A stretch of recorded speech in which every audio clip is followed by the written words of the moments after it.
Panen kentang tanpa menggali. Lalu bagaimana cara mengeluarkannya tanpa menggali? Saya sering mendapat pertanyaan seperti itu.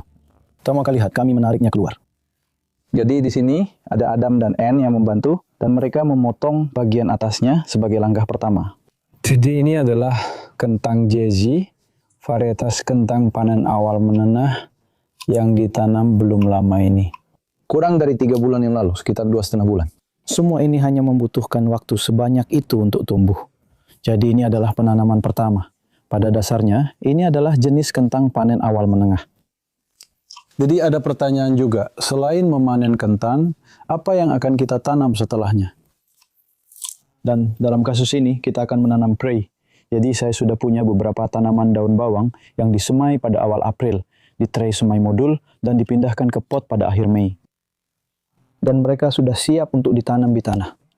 Kamu bisa melihat kentangnya mulai terlihat saat kita memotong bagian atasnya. Memotong bagian atasnya sebenarnya tidak wajib pada tahap ini, tapi sebagian dilakukan untuk keperluan video. Ini juga membantu kita melihat bahwa ada 8 tanaman di sini dalam bedengan sepanjang 2 meter. Itu sekitar 2 meter atau 6,5 kaki, dan lebarnya sekitar 1,2 meter atau 4 kaki. Jadi kita punya 2 baris kentang. Saya menemukan jarak tanam seperti ini sangat baik untuk memberikan hasil panen yang cukup bagus. Tanpa membuat tanaman terlalu berdesakan. Jika kamu menanamnya lebih rapat, kamu bisa mendapatkan lebih banyak kentang, tapi ukurannya akan banyak yang kecil. Kentang ini kecil, karena Jezi adalah kentang salad bertekstur padat. Ada berbagai cara untuk melakukannya, tapi saya suka langsung mengambil semua kentangnya. Batangnya sekaligus, lalu kamu bisa menariknya dan semuanya akan keluar. Seringkali di bagian atas ada beberapa yang kecil, dan lihat ini, sebenarnya ini agak lebih besar dari biasanya untuk ukuran kentang salad. Tapi dari pengalaman kami makan kentang ini, rasanya memang luar biasa dan rasanya enak sekali jika ditumis atau saya rebus sebentar, lalu saya panggang, jadi ada banyak pilihan. Tapi hal indah lainnya dari kentang ini, dan cukup luar biasa, sekarang kita masih di minggu pertama Juli, dan kentang-kentang ini bisa disimpan. Jadi mereka akan tetap hangat untuk beberapa waktu. Dan itu tidak masalah, karena pada tahap ini, tanaman belum mencoba untuk bertunas. Mereka baru mulai bertunas setelah cukup dingin. Biasanya dipicu oleh malam yang dingin di bulan November di sini. Biasanya di bawah 5 derajat Celcius, sekitar 40 derajat Fahrenheit. Dan itu yang memulai proses pertumbuhan tunas. Lalu kita akan mengeluarkan kentang dari karung, mungkin sekitar Natal. Menggosok tunas-tunasnya. Lalu lakukan lagi di awal Februari. Dan itu membantu kentang tetap bisa disimpan. Kentang-kentang ini bisa disimpan di kantong kertas, di gudang kebun, pada suhu ruangan selama tidak membeku. Itu saja yang bisa merusaknya. Bagusnya disimpan, karena kulitnya belum benar-benar kering. Sebenarnya kulitnya sudah cukup terbentuk. Ini terasa cukup. Kulitnya keras, tapi kamu bisa menjemurnya di bawah sinar matahari selama 1 atau 2 hari, dan itu membantu mereka menjadi lebih stabil, bisa dibilang, agar bisa disimpan lebih baik.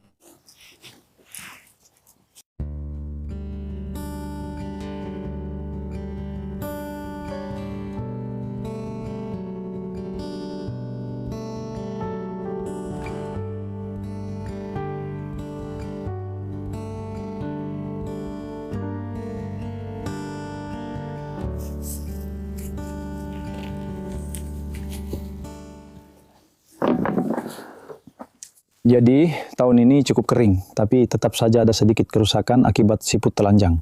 Dan seperti inilah bentuk kerusakan akibat siput telanjang. Kalau kamu melihatnya hanya pada 1 atau 2 kentang seperti ini, tidak masalah. Kalau ini kentang putih, ya mungkin kerusakannya akan lebih banyak, tapi saya tidak terlalu khawatir. Dan hal lainnya adalah kentang yang menghijau. Ketika kentang terkena cahaya, itulah yang biasanya terjadi. Bagian hijau pada kentang mengandung solanin, yang jika kamu makan terlalu banyak, itu tidak baik untukmu. Itu tidak akan membunuhmu jika kamu makan sedikit saja seperti itu. Tapi, pada kentang hijau, kamu selalu bisa memotongnya menjadi 2 dan membuang bagian hijau yang panjang itu. Jadi ini kecil-kecil, jadi ya, mereka bisa dibuang ke kompos. Tidak masalah sama sekali untuk mengomposkan semua ini. Omong-omong. Ada rumor bahwa kamu tidak bisa, tapi sebenarnya kamu benar-benar bisa. Jadi semua yang tidak akan kita makan atau simpan untuk dimakan nanti akan masuk ke tumpukan kompos. Dan seberapa kecil ukurannya terserah kamu. Ini adalah kentang salad, jadi ini akan sangat enak. Yang tidak akan saya gunakan adalah yang ukurannya seperti ini. Bahkan yang itu mungkin, tapi kamu tetap harus mengeluarkannya. Karena kalau kamu biarkan, mengejutkan juga, bahkan yang sekecil itu bisa tumbuh jadi tanaman kentang kecil. Bukan masalah besar, tapi agak mengganggu. Bisa dibilang itu kerjaan menyiangi nanti. Jadi ya, ambil saja semuanya. Lalu, mengaduk-aduk. Untuk menemukan semuanya, ini memang masalah klasik dengan kentang. Dan orang-orang sering bertanya, bagaimana caranya kamu bisa menemukan semuanya dan tidak membuatnya tumbuh lagi? Ya, biasanya kami bisa mengatasinya. Dan sebagian alasannya adalah karena kami belum menggali tanahnya. Tanahnya masih cukup padat di sana. Kamu bisa lihat, sebagian besar kentang sebenarnya ada di dekat permukaan. Tapi kadang ada juga yang seperti ini, yang berhasil menemukan celah dan menembus ke bawah. Itulah kenapa kamu harus sedikit hati-hati saat menggunakan sekop kecil. Tapi, itu dia. Dan cukup dikerok sedikit saja.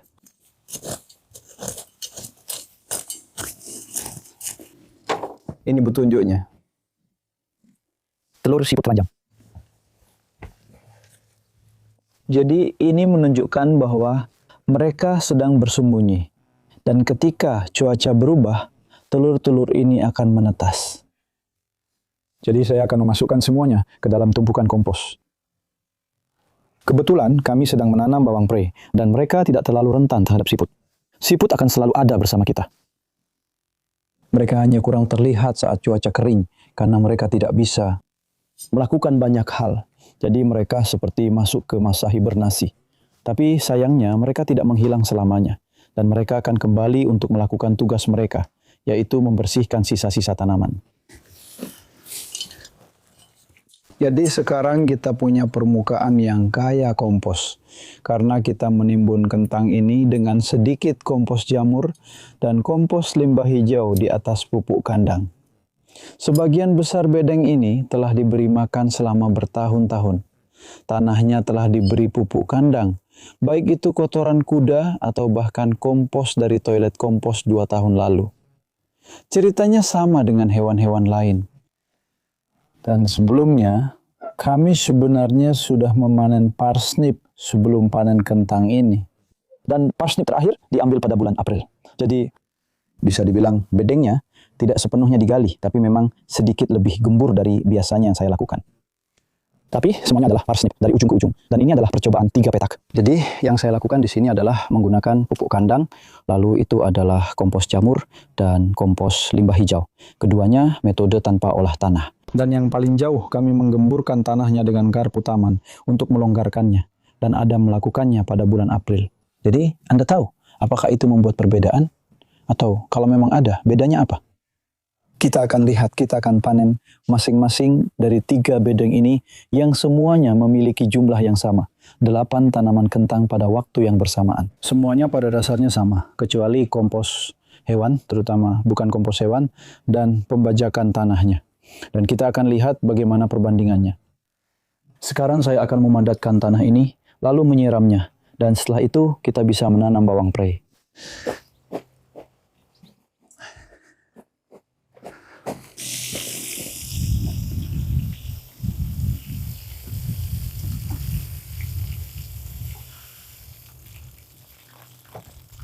Jadi itu 11 kilo kentang. Itu sedikit di bawah 1,5 kilo per tanaman. Itu 3,5 pun kentang per tanaman. Dalam waktu kurang dari 3 bulan. Dengan waktu untuk tanaman susulan dan makanan yang akan disimpan. Itulah kenapa menurut saya kentang itu luar biasa. Kamu tahu, ini menggunakan cukup banyak kompos. Kompos itu tidak hanya untuk kentang. Itu juga akan membantu menumbuhkan bawang prei yang indah. Bawang prei belum akan saya tutup. Di sini kita punya hama Allium leaf miner, tapi mereka belum mulai terbang lagi atau aktif sampai musim gugur. Jadi mereka bisa dibiarkan terbuka untuk sementara waktu. Kita akan menutupnya pada awal September.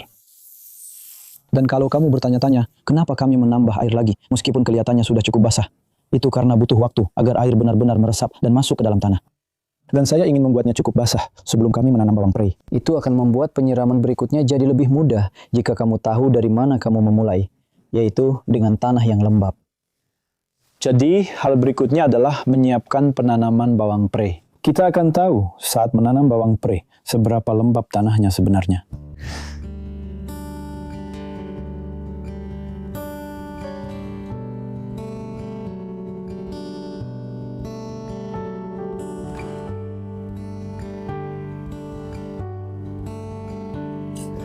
Ini kering, oh.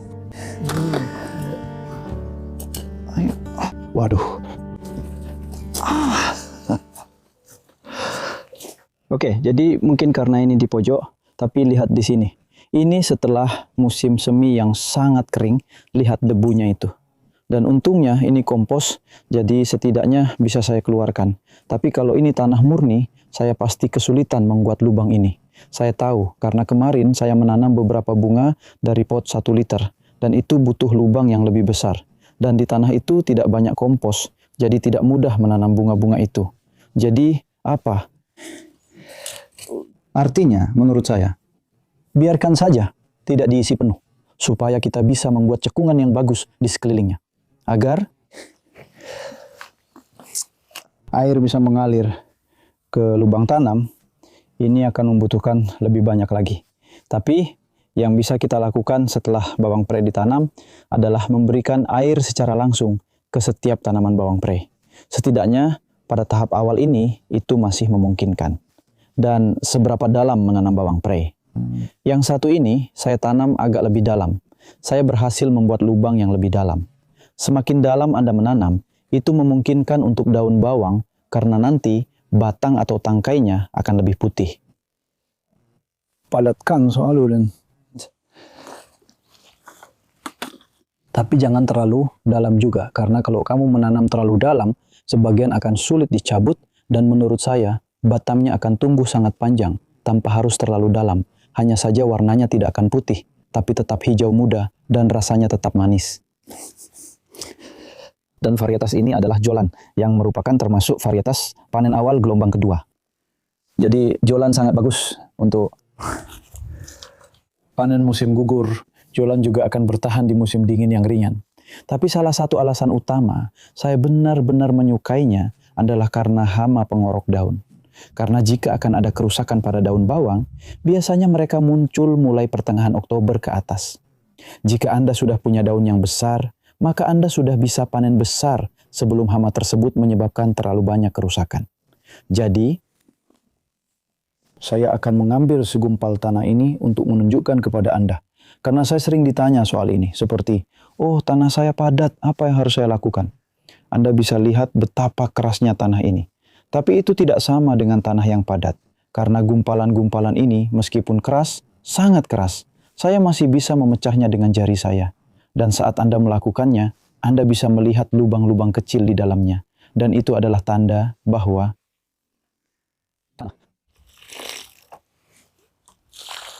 tanahnya sebenarnya cukup gembur. Akar kecil juga, akar kentang. Jadi akar kentang sudah masuk ke beberapa bagian tanah yang benar-benar keras. Yang sebenarnya memang saya harapkan itu memang normal untuk kondisi seperti ini. Jadi jangan khawatir jika tanahmu terasa sangat keras melakukan pekerjaan seperti ini. Biasanya saya tidak akan menyadarinya. Karena kita tahu itulah keindahannya. Kamu biarkan tanah apa adanya. Tapi kadang-kadang sebenarnya lebih ke penyiraman kalau kamu tidak yakin seberapa lembabnya. Tanahmu setelah disiram, kamu cukup buat lubang kecil, lihat saja. Dan biasanya kalau saya lakukan itu, saya cukup terkejut sebenarnya, betapa keringnya. Karena bisa saja terlihat lembab setelah disiram. Tapi itu hanya di permukaan saja, dan lebih dalam lagi masih sangat kering. Tidak harus dibuat benar-benar lembab di bagian dalam, tapi kalau kamu sudah memberi cukup air, itu bagus. Dan ada satu kentang kecil lagi. Ya, itu dia. Jadi kita akan lanjut sekarang. Dalam hal air, memberikan air ke tanaman-tanaman ini. Setiap mungkin 2 atau 3 hari, minggu depan akan menjadi minggu yang panas dan cerah lagi. Lalu kurangi frekuensi penyiraman. Mungkin siram setiap 5 hari, tapi dengan jumlah yang lebih banyak. Dan saat ini, airnya bisa diarahkan langsung ke lubang tanam. Tapi setelah 2 minggu ke depan, bisa disiram ke seluruh bedengan lebih banyak lagi. Dan kalau semuanya berjalan lancar, gilan ini bisa mulai dipanen pada bulan Oktober. Jadi sekitar 3 bulan lagi. bisa jadi cukup besar. Dan itu benar-benar memaksimalkan nilai dari lahan yang hanya 1,2 kali 2 meter, jadi 2,4 meter persegi, yang sudah menghasilkan 11 kilo kentang, dan bawang prei masih akan dipanen.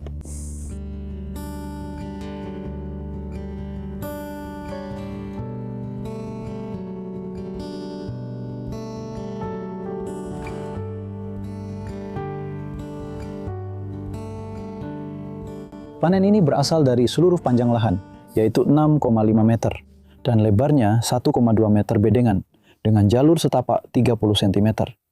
Saya menghitung lebar jalur setapak saat menghitung hasil per area. Jadi, 6,5 kali 1,5 sama dengan sekitar 10,5 meter persegi, yang telah menghasilkan semua ini, yaitu sekitar 38 kg kentang. Kentang ini ditanam dari benih kentang impor. Jadi apa? Yang akan kami lakukan selanjutnya adalah menyimpan semuanya di dalam karung.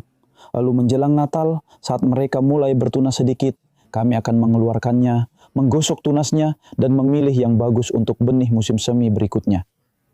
Saya biasanya memilih yang ukurannya tidak terlalu besar, dan yang berukuran sedang seperti itu, lalu meletakkannya di tempat yang terang. Jika Anda tidak melakukan itu, mereka sebenarnya masih bagus untuk ditanam. Tapi yang akan terjadi adalah mereka akan berada dalam kegelapan dan akan tumbuh tunas panjang yang mudah rusak saat Anda menanamnya. Dan itulah alasan kenapa proses ini disebut cheating. Bukan karena Anda harus memotong kentang sebelum menanamnya. Lebih masuk akal untuk menumbuhkan tunas pendek yang bisa ditanam ke tanah tanpa rusak daripada tidak melakukannya dan membiarkan kentang tetap di dalam karung. Jadi hasilnya adalah petak 1, yaitu tanah yang dicangkul 12,88, petak 2 tanpa dicangkul, kompos yang sama, 13,54. Dan petak pupuk kandang, menariknya justru lebih sedikit, 11,88. Dan ini bervariasi di setiap panen, ketiga strip ini. Polanya selama 10 tahun adalah bahwa tanah yang dicangkul menghasilkan panen 7% lebih sedikit. Dan yang ini menghasilkan paling banyak. Dan yang ini hasilnya bervariasi. Jadi beberapa petak seperti di sini, petak pupuk kandang hasilnya sedikit lebih rendah, entah karena alasan apa. Dan seperti di petak selada di bawah sana yang sedang kami panen saat ini, yang ini menghasilkan jauh lebih banyak daripada dua yang lainnya. Jadi masih banyak yang bisa dipelajari dari panen kentang ini.